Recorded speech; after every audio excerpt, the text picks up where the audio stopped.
كم من بينا شفنا الخرجات اللي كيخرج بها الملك محمد السادس وهو كيلبس هذه التحفة الفنية، وشحال فينا من واحد التائه علاش ما بقاش هذا اللباس شائع في المجتمع المغربي؟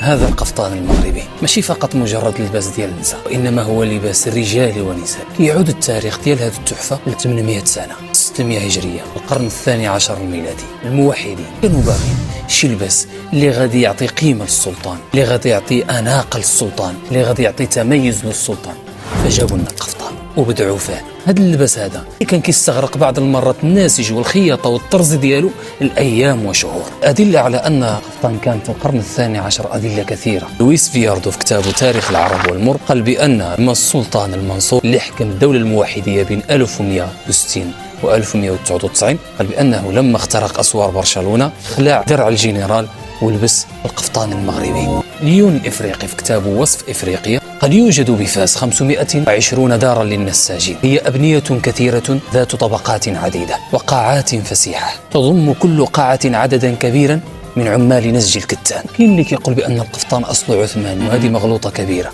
دكتورة أستاذة مفيدة عبد النور في كتابها التطور التاريخي للباس القفطان قالت بأن القفطان كان في القرن الثاني عشر. كاين واحد المغلوطه كذلك يقول بان لفظ القفطان هو لفظ عثماني تركي. محمد صادق كيقول في دائره المعارف الحسينيه اللي هي اكبر موسوعه تاريخيه ان القفطان هي جبه مصنوعه من القطن. الرحال ابن بطوطه كذلك يقول لما التقى الشيخ ابو عبد الله التقاه وهو لابس جبه مصنوعه من القطن. رحال ابن بطوطه كان في القرن الرابع عشر، والشيخ كيقول بان الجبه هداها له الجد ديالو، اذا جد الشيخ كان في القرن الثالث عشر قبل تأسيس الدولة العثمانية. كاين أدلة كثيرة. أما عن أنواع القفطان ففيديو واحد ما غاديش يكفينا أننا نذكر جميع أنواع القفطان المغربي، فكاين قفطان فاسي وفيه أنواع كثيرة، قفطان رباطي، قفطان سلاوي، قفطان تطواني، قفطان أسملة الأمازيغي، قفطان صحراوي. يوجد أنواع كثيرة من القفاطين ما يكفيش فيديو واحد أننا نذكروها. القفطان المغربي قصة تاريخ واعتزاز بالهوية المغربية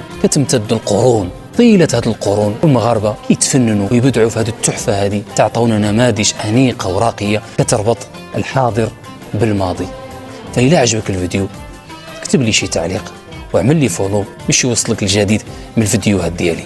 السلام عليكم.